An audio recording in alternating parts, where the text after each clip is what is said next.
another episode of 1923 Main Street. Home of everything to do with travel and style. We are your hosts. I am Mike Braddock. And I'm Amelia Braddock. And today, Park Hop Athletics and the story behind the apparel. Yes, as part of our Behind the Apparel series, where we give you the backstories to some of our most popular collections, today we're going to dive into the backstory behind Park Hop Athletics, one of our signature collections. It's funny, this one, if you are not a long-time Walt Disney World traveler. Because when Walt Disney World first opened in 1971, it was a much smaller place. A much simpler place. It was. I actually miss that place. I miss that time. There was over 10 years. Me too. And, I remember back when the parks first started to open, back in the 1970s, it was a very different atmosphere. You don't remember anything.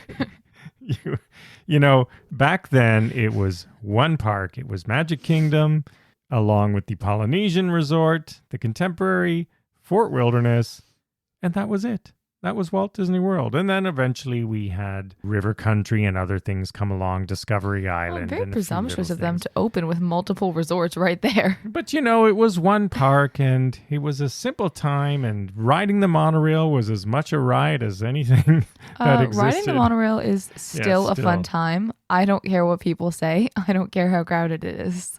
But then things changed eventually. I've talked about the story before about how my father first told us kids that a second park called EPCOT Center was opening and how it was going to be built around science and learning. And as the story goes, we went, what? That sounds like crap. But nonetheless, once it opened, I actually liked it more than I thought, and so on and so forth. But the more important thing to note is 1982, the year it opened, was when park hopping was born. Yes. Suddenly, it became possible to hop between two parks in a day. But it wasn't that easy. No. First of all, it was costly. There were no park hopper tickets, any of that stuff right away. Oh, so you had to buy two separate park tickets? Basically had to buy admission. So, but admission was 25 cents. No, it was not even. I wish. It's not that long ago. This is not 1882. Sorry, my memory's a little foggy there. We only wish. But park hopping was a possibility for the first time ever at Walt Disney World. It was pretty cool to have a second park. But I have to say that park hopping wasn't easy. Park hop athletics had meaning in those early days because as more parks eventually opened, and we ended up with the 4 we have now, not including water parks, it was something that required a bit of stamina to hop between the parks. You actually had to run on foot between some of them. Yeah, you had to do a little work. And that's why the Park Hop Athletics name was born, as we thought back to some things that are definitively Disney that we like to do inspired by. Park Hop Athletics, as we were kids, is something that we all learned to be athletic. It was not for the weary, especially to do 4 parks in one day. Well, I would say that's actually still a bit of a workout, just time-wise, energy-wise. Like when you're doing that, that's a lot of effort. There's a lot of planning, you think coordination. That now, but back in the 80s and into the 90s, it was harder. And that's why... Well, I have a button, so... Well, the hotels used to give you a nice paper, which we have, a nice paper sort of certificate for doing all 4 parks in one day, because it took a lot more effort than it takes now. Now with Skyliners and 1,000 more buses and all the things we have, it's so easy to hop between parks. And doing 4 parks in one day really isn't that hard. But it used to be very hard. Okay. And more expensive. Well, let me tell you. And more expensive. It actually got harder, though, in COVID for a minute with all the new restrictions, because now it was 1 park in the morning and 3 parks between 2 p.m. and closing. That is true. It was very... It's not 4 parks one day.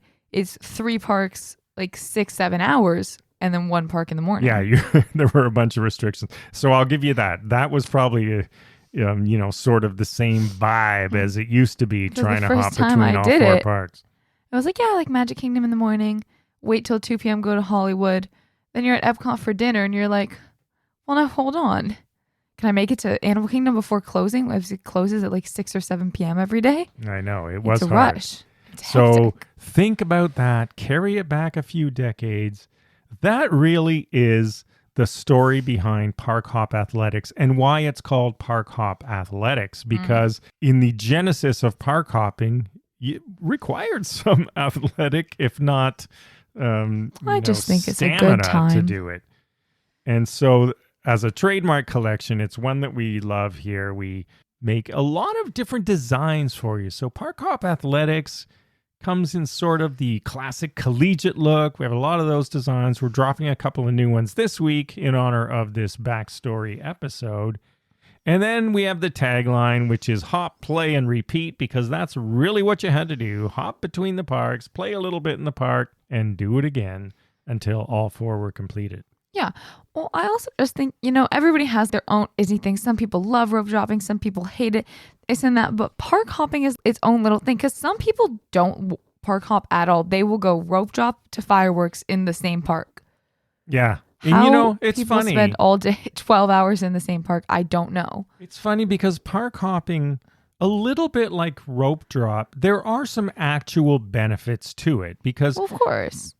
people think often, when I used to do travel advice as a Disney travel advisor, and people would say, well, I'm not going to do multiple parks in a day. But the thing about park hopping is that it gives you the flexibility, especially nowadays, with so many restaurants located inside parks. Mm-hmm.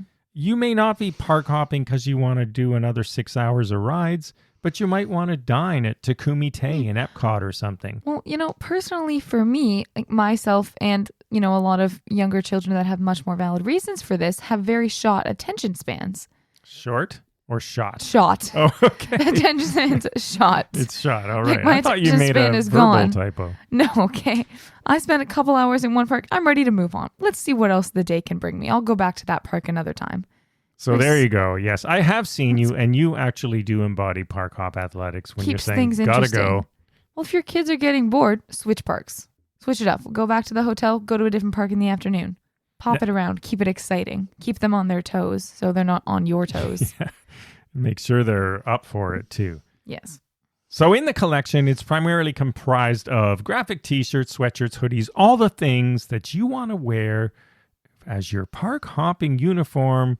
Warm weather, cool weather, summer, winter, day, night, whatever it is, we've got you covered. Heavyweight tees, lightweight tees, everything's there. That's actually really interesting you bring that up because one of the big pitfalls of park hopping from a style perspective is cross-park outfits.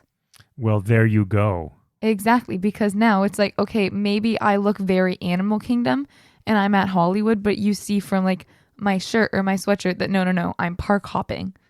That's why I'm out of place. That's why my outfit's off. So we give you some style that will transcend the themes of all 4 parks. Exactly. With the 1923 Main Street Signature Collection.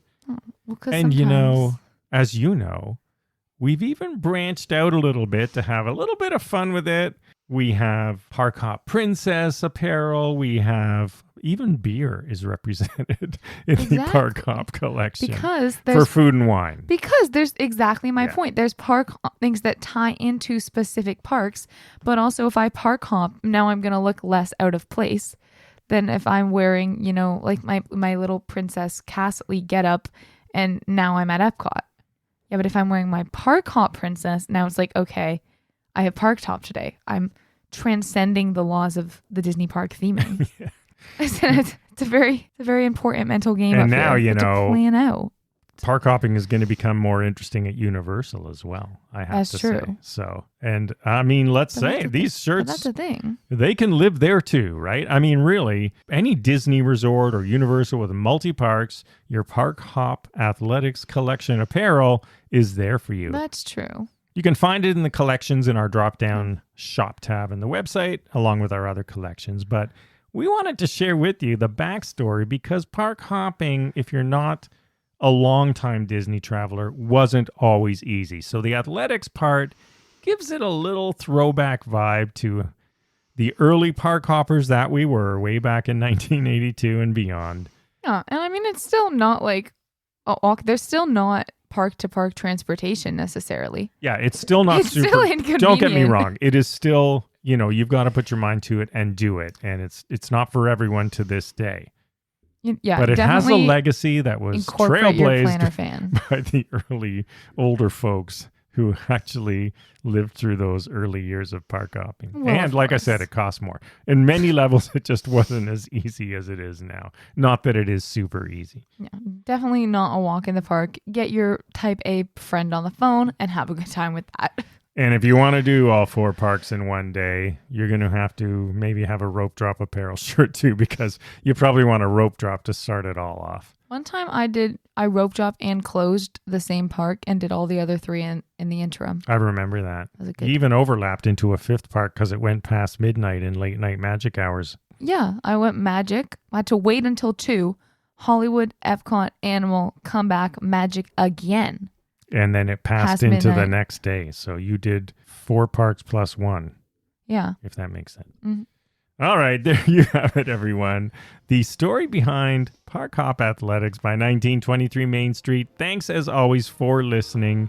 Follow along on social media at 1923 Main Street. Of course, visit the shop at 1923mainstreet.com. We will see you again next week, and have a magical day. Bye-bye.